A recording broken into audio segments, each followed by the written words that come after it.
Saludos amigos y amigas, bienvenidos a un nuevo programa de Punto de Vista. Donde quiera que ustedes se encuentren, a través del maravilloso mundo de las redes sociales, les deseo lo mejor. Que Dios les cuide y les bendiga por siempre a ustedes y a todos los suyos. Desde Cabima, Estado Zulia, República Bolivariana de Venezuela. Allí en la pantalla de su programa, allí en YouTube, programa Punto de Vista, aparece reflejado lo que es el link para efecto de suscribirse al canal. Agradezco. Sigue pues aumentando el número de suscriptores al canal, lo agradezco de verdad. Y aparte de ello, pues aparece también allí la manito para darle me gusta. En el día de hoy vamos a tener un programa con un tema bastante interesante y que tiene que ver con el ámbito educativo. Pero antes de ello yo voy a hablar de nuestra invitada. Tenemos pues invitada nuevamente y nos complace acá en el programa la profesora Carolina Elvira Granadillo Medina. Carolina Granadillo, como cariñosamente le decimos siempre, ¿no?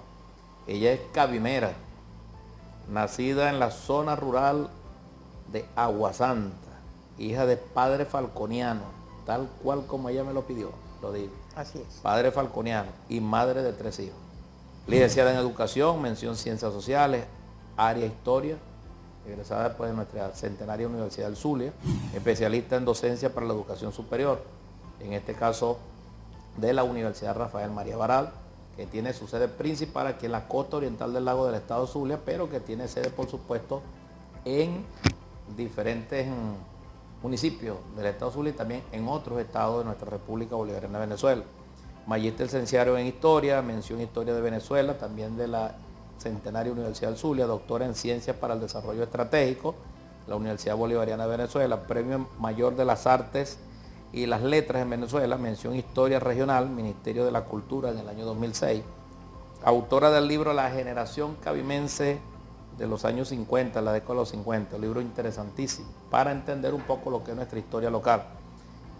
Coautora del proyecto de creación de la licenciatura en Educación, mención Ciencias Sociales de la UNER, el año 2008. Coautora del proyecto de creación del Centro de Estudios Sociohistóricos y Culturales de la UNER, de la cual es su actual coordinadora. Yo quiero decir, por supuesto, que el currículo de la profesora es muy amplio. Estoy haciendo una síntesis bastante comprometida allí para no trastocar pues lo que ha sido esa excelente vida desde el punto de vista profesional. Pero aparte de ello, quiero agregarle algo. La profesora también pertenece ahorita a lo que es la comisión bicentenaria, precisamente pues en el marco de lo que va a ser los 200 años de la batalla naval del lago. Así es. Forma parte de esa comisión. Así que yo le doy la bienvenida a la profesora, una comisión, por cierto, que está haciendo un extraordinario trabajo, una comisión que goza de todo el respaldo, por supuesto, el lógico, de la Presidencia de la República y todas las instancias de nuestro gobierno nacional para efecto de celebrar ese tremendo acontecimiento. 200 años se dice fácil, pero no es cualquier cosa. Pero en el día de hoy vamos a estar hablando, voy a dejar pues a la profesora Carolina Granadillo, reiterándole la bienvenida al programa, de un tema en el mundo de la pedagogía, de la educación, no de la pedagogía, de la educación, que poco se difunde, pero es una línea que se ha marcado por parte del ministerio, que es importantísimo abordar para dar un poquitico de luz a eso, que es el lugar y la lugarización. Bienvenida, profe. Bueno, aquí está Punto de Vista y las cámaras son todas suyas. Bueno, muchas gracias, Pedro, como siempre, muy agradecida, y gracias por invitarme a este espacio que me da la oportunidad de asomarme a esa ventana y conversar con la gente que está de allí, que a nivel nacional e internacional, este programa cada día tiene más audiencia. Y en este momento, pues yo, desde la Universidad Nacional Experimental Rafael María Baral, desde el Centro de Estudios Sociohistóricos y Culturales, del Vicerrectorado Académico y desde la Rectoría de nuestra universidad, estamos comprometidos con la educación. Nosotros formamos educadores, y esos educadores van a trabajar en los distintos niveles y modalidades del sistema educativo. Y resulta que para formar a los maestros es necesario, y a los docentes es necesario, conocer las políticas, para dónde van las políticas públicas del Estado venezolano. y cuáles son las líneas estratégicas que se están girando. Porque el maestro recibe, los docentes la recibimos y tenemos que operacionalizarla. Y cuando uno estudia las políticas públicas, uno se entera y se da cuenta que la política puede ser muy buena y que generalmente las políticas son buenas, contienen una buena intencionalidad, pero cuando se evalúa esa política pública, la aplicación, allí es donde empiezan a verse los detalles porque se cae en la aplicación. Desde ese punto de vista, la Universidad Nacional Experimental Rafael María Baral tiene como política estudiar qué es lo que se está concibiendo dentro del proyecto educativo, tanto a nivel universitario como a nivel de educación primaria, educación básica. Y una vez que nosotros estudiamos esas políticas, empezamos a investigar sobre cómo es que nosotros pudiéramos ayudar a los maestros a crear, a operacionalizar esas políticas. Y en estos momentos pues hay una política muy importante que a nivel universitario se llama la territorialidad de la educación.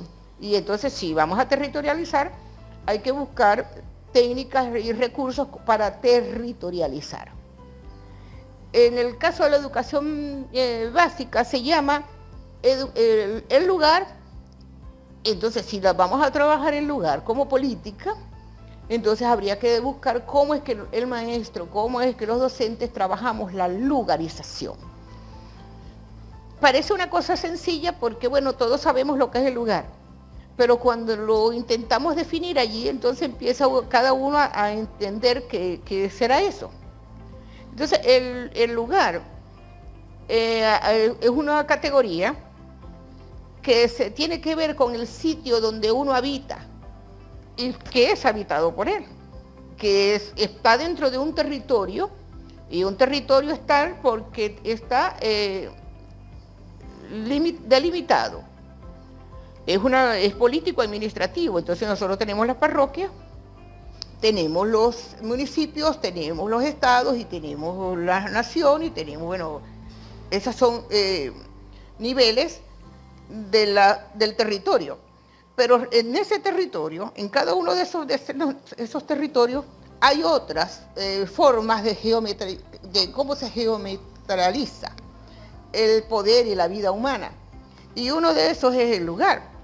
Y el lugar es muy pequeño, es de la menor escala, la que tenemos más cerca, la que se hace piel con nosotros, en la que nosotros vivimos, en la que nosotros conversamos, en la que nosotros sufrimos, lloramos, nos reímos, establecemos comunicación con los vecinos, es el mundo donde nosotros trabajamos. Entonces, eso es el lugar.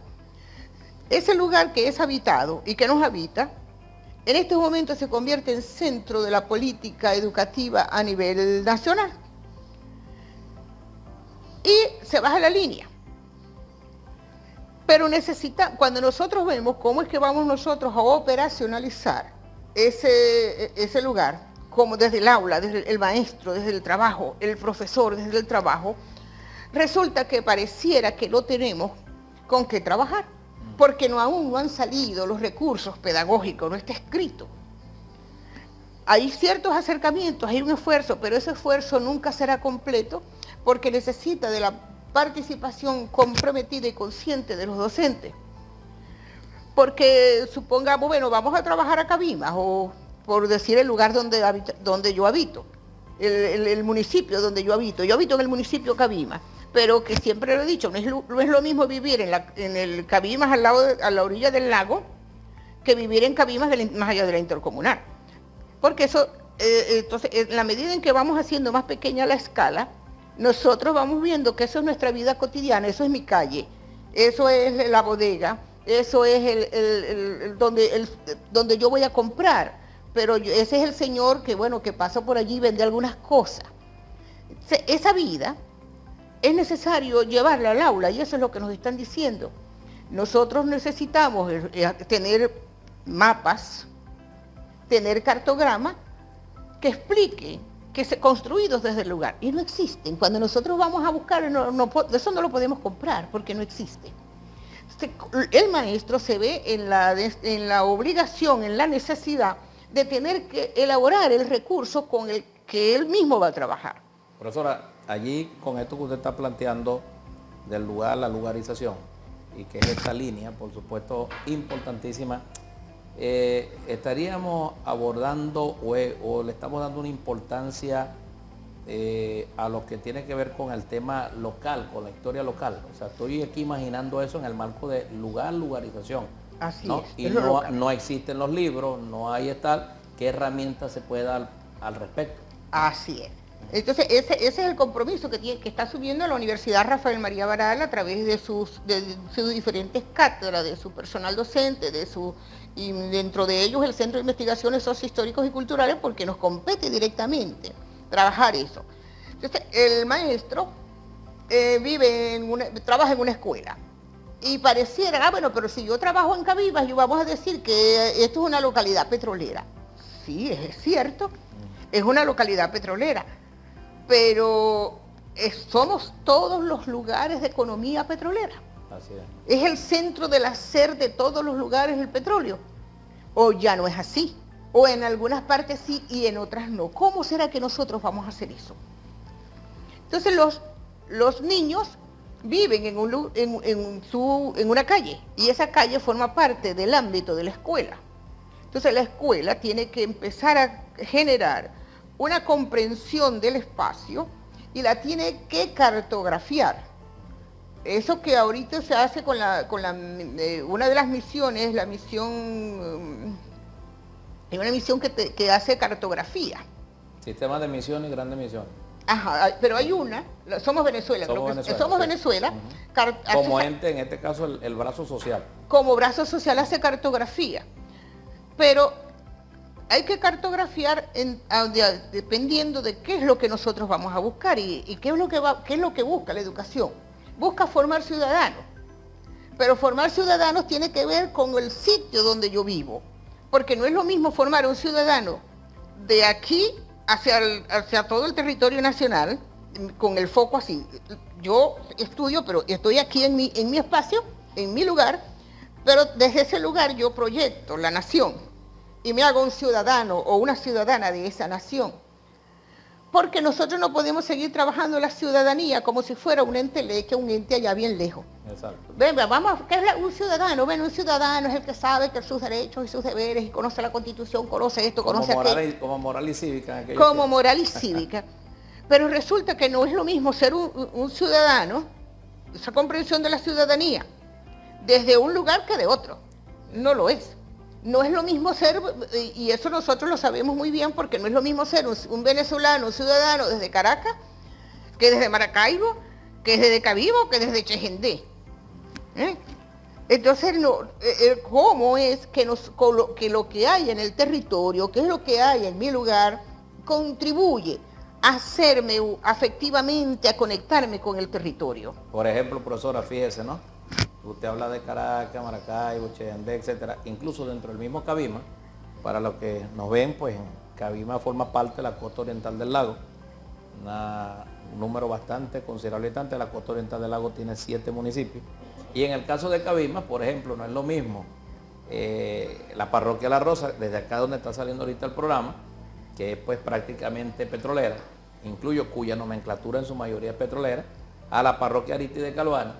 Así y la educación allá que está, por supuesto, ya a 40 minutos desde acá, y donde incluso hay un lugar, aunque de repente cualquiera pueda creer que estoy diciendo algo falso, como es el caso allá arriba de Churuguarita, que limita incluso con el estado casi Lara. Así es.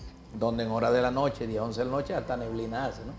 El tema educativo, yo lo estoy enfocando viendo lo de la lugarización, no es lo mismo aquí que allá. Así es.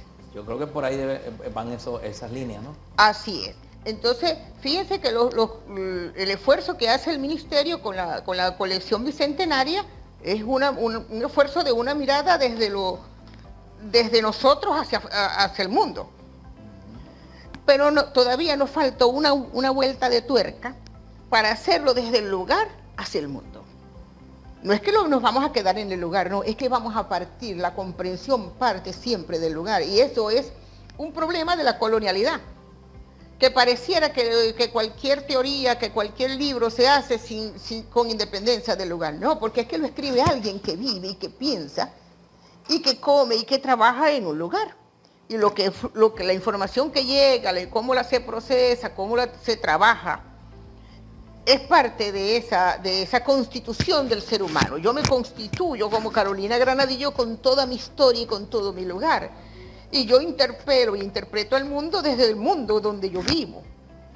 Por eso es que yo soy tan con el tema petrolero, porque es que nosotros somos un municipio que históricamente ha sido un municipio petrolero. Claro. Pero habría que preguntarse, ¿será que todavía es así? ¿Será que la actividad económica principal de nosotros sigue siendo el petróleo? ¿O han emergido otras cosas, otras formas de vida, otras formas de cómo estamos nosotros generando una economía que ya no está no tiene la columna vertebral sobre el petróleo? Y una cosa es la Cabima, unos lugares de Cabima que sí siguen siendo de trabajadores petroleros, pero hay unas partes donde no es de trabajadores petroleros, tienen otro tipo de economía. Y entonces eso tiene otra manera de valorar. No se valora igual desde una persona que vive de una economía petrolera que lo puede valorar una persona que viva de la ganadería. ¿Y de cuál ganadería? Y entonces resulta que las ganaderías, hay un fenómeno que está pasando, que se está migrando de la ganadería vacuna a la ganadería de ciclos más cortos. Y eso es importantísimo que está ocurriendo y nosotros los maestros tenemos que registrarlo. Entonces uno antes veía puras manadas de vacas, pero ahora ves unas manadas de ovejos. Ajá. Con mucha frecuencia y manadas de cabras. ¿Por qué será? Porcino. Y de porcino, porque es que el tiempo de cría del ciclo es más corto de un ovejo que de una vaca. Una vaca, bueno, tarda mucho tiempo para tener el primer embarazo y tarda mucho tiempo con ese embarazo. Entonces el ganadero tiene que esperar mucho tiempo para poder ver el producto. En cambio, con los de ciclo más corto, como el ovejo, eso no ocurre, porque pasa como a los 3-4 meses, creo que ya está en periodo de reproducción. Entonces eso está ocurriendo aquí en Cabima y eso ocurre en cualquier lugar del país porque necesitamos generar comida. Eso y son las necesidades las que nos llevan. Entonces, ¿cuáles son las necesidades del lugar? Entonces el maestro dice, bueno, ¿y cómo lo hago? Pues lo vas a hacer con los niños, porque los niños viven en una casa y en esa casa se trabaja, se come, se divierte y entonces el niño construye. Bueno, mira, en mi casa, bueno, ¿qué tienes tú? Allá, ¿qué hay en tu casa? ¿De qué viven? Bueno, mi papá trabaja como maestro y el otro trabaja como... Y cada niño tiene un papá y una mamá que trabajan y entonces, ¿qué hacen? Con profesiones u oficio. El maestro tiene que entender que esas son formas de economía, formas de trabajo, y las tiene que cartografiar. ¿Y qué es cartografiar? Exactamente. Cartografiar es caracterizar el lugar. Y esas características, valga la redundancia, se van listando.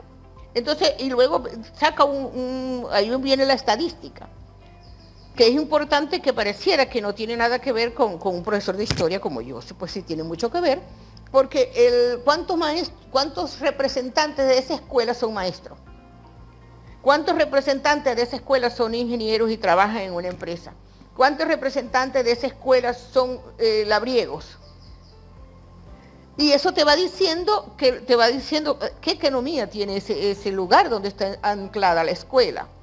Y esos niños tendrán unas costumbres y una forma de entender la vida acorde con la actividad económica, porque es que la cultura está inextricablemente ligada a la economía. Claro, profesora, profe.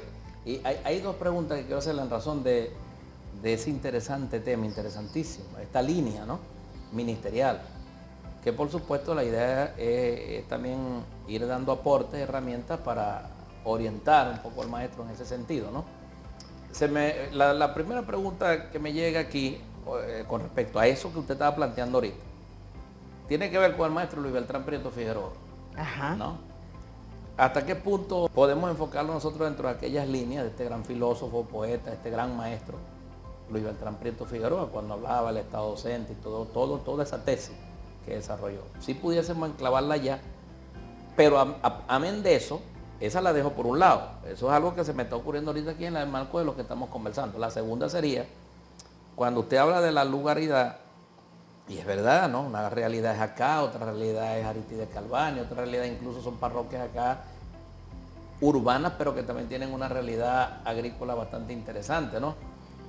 ¿Llevaría esto en el marco de esas realidades a hacer ciertas modificaciones en cuanto a lo que es las reformas, diríamos nosotros, temáticas allí, en cuanto a lo que es la pedagogía a desarrollar, dependiendo de lo que se vaya encontrando en el marco de la lugaridad? Así es. Fíjense que nosotros, por decir algo, en este momento estamos en el bicentenario de la batalla naval del Lago. Y toda la costa oriental fue teatro de operaciones de esa batalla. Y nosotros generalmente no lo conocemos. Ah, bueno, la batalla naval del Lago se dio en el lago. Pareciera que eso no se dio en tierra.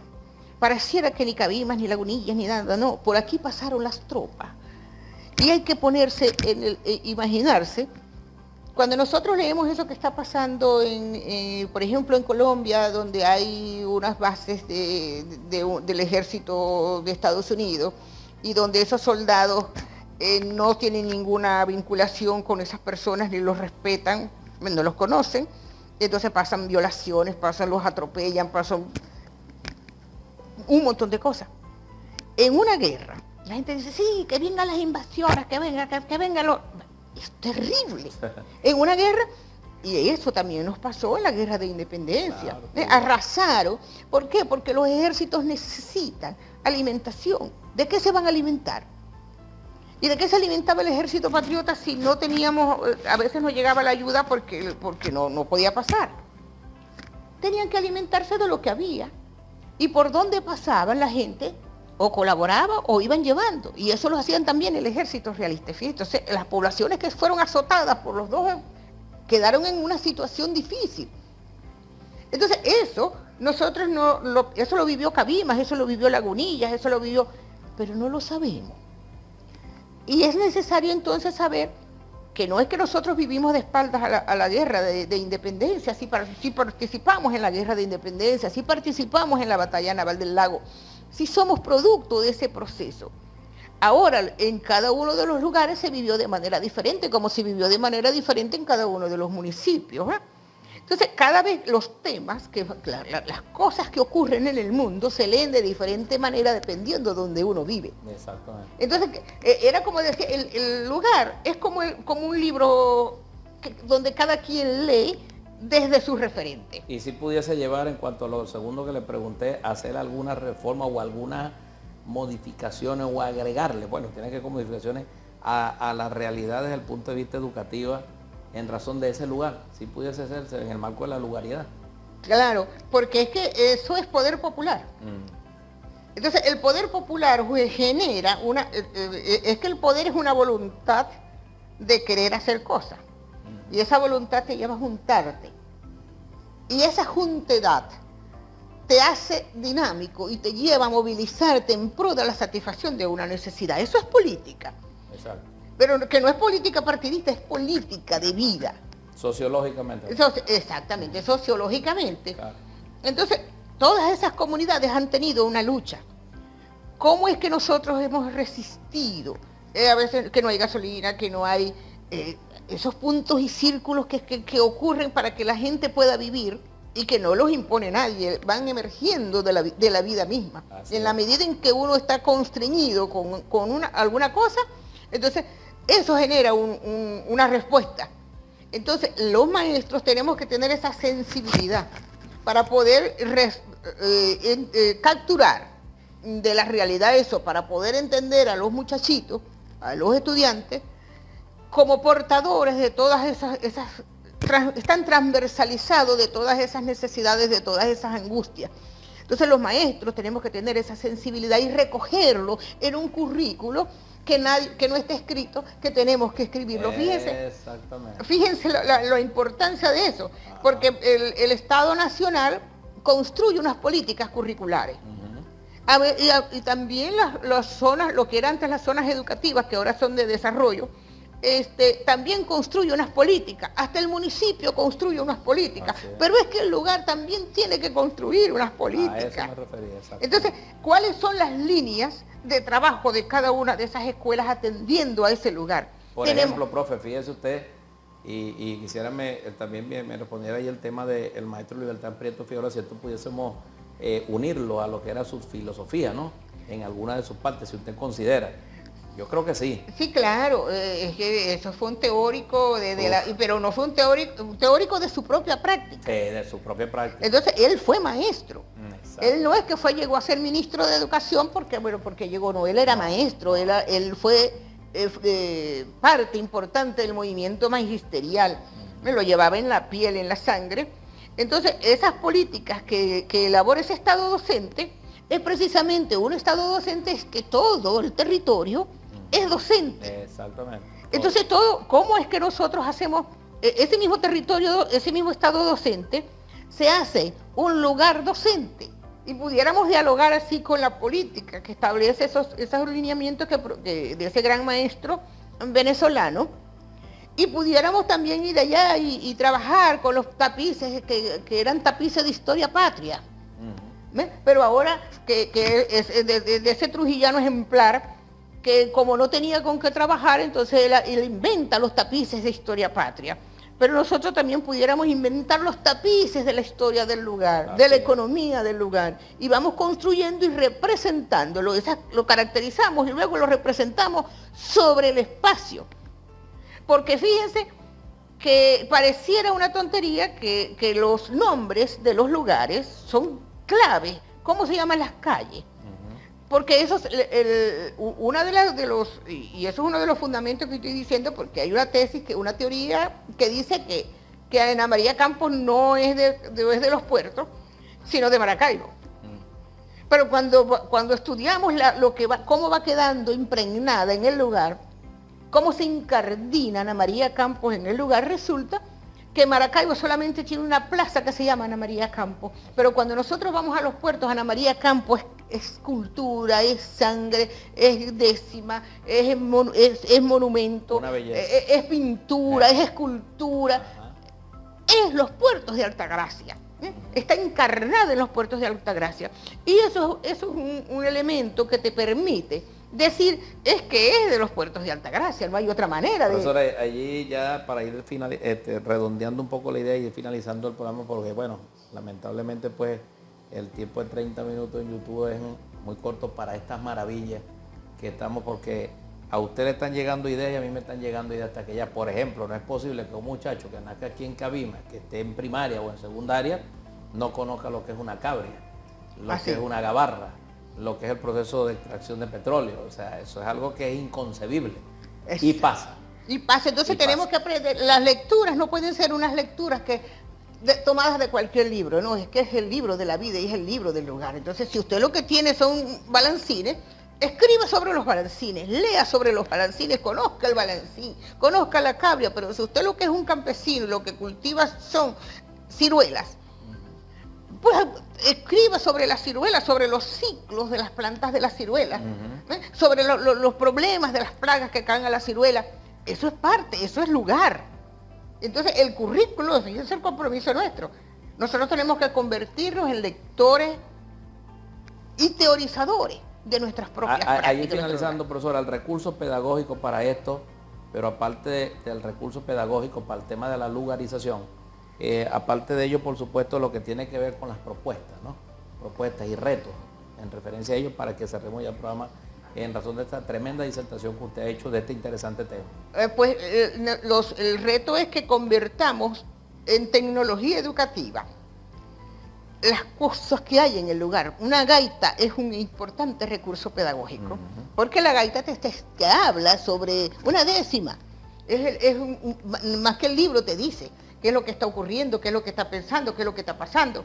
Entonces, los recursos son muchos. Lo que necesitamos es tener la formación y la sensibilidad para verlo. Entonces, ¿cómo será que nosotros nos hacemos docentes de un lugar? ¿Qué ocurre al interior de nosotros para que podamos tener esa sensibilidad? Entonces, bueno, eso nos esos será motivo de otro programa. Claro que sí. Yo no sé cómo funciona esto, pero yo me atrevería a decir que si este programa, si lo necesitan, bueno, escríbanle al coordinador de este programa, a Pedro Duarte, para que saque un programa, o necesitan otra cosa. Entonces, porque eso hay que mandar obedecer, hay que saber andar mandando al pueblo, para que quienes tienen un medio de comunicación entiendan que ese medio de comunicación no es suyo, es al servicio del pueblo. Entonces, bueno, vamos a hacer para que el Pedro Duarte y su canal comuniquen obedeciendo. Claro, así es. A mí me parece importantísimo eso, entonces pidámosle. Mire, no, nosotros necesitamos un programa sobre tal cosa.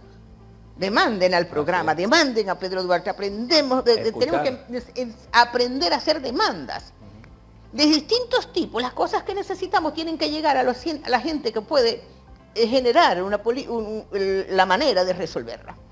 Entonces, bueno, ahí les dejo eso. Bueno, entonces... agradecidísima, doctor. Usted sabe que el difunto Tabaré Vázquez, oncólogo, gran presidente, pues un hombre extraordinario de Uruguay, en una oportunidad planteó eso con respecto a la escuchar. Dice que siendo él, creo que alcalde o gobernador, él arregló todas las calles que estaban en la parte de atrás de donde estaba el edificio de la gobernación. Y cuando él fue a inaugurarla, él dijo que eso quedó grabado en la última entrevista que él dio. Un periodista, por cierto, muy dinámico, muy bueno. Y dice él que, bueno, cuando él llegó, él veía que la gente no estaba contenta. Y él llegó y le dijo, bueno, ¿y qué les pasa? ¿No están contentos ustedes? Palabras más, palabras menos. Y le dijeron, Tabaré, es que esto no era lo que queríamos, nosotros necesitamos era la luz. Y después dice, echó un chiste también él, ya como presidente, donde él arregló unas cuestiones sindicales, y uno de los grandes sindicalistas, por cierto, reconocido a nivel latinoamericano, estaba allí, sindicalista uruguayo. Y él, bueno, aumentaron, hicieron aumentos, etcétera, reivindicaciones, pues, salariales. Y él dijo, Tabaré, pero es que no era eso, ¿y quién te dijo que eso era lo que queríamos? Entonces él dijo, desde allí yo aprendí que hay que escuchar. Agradecido, profesora, a usted siempre.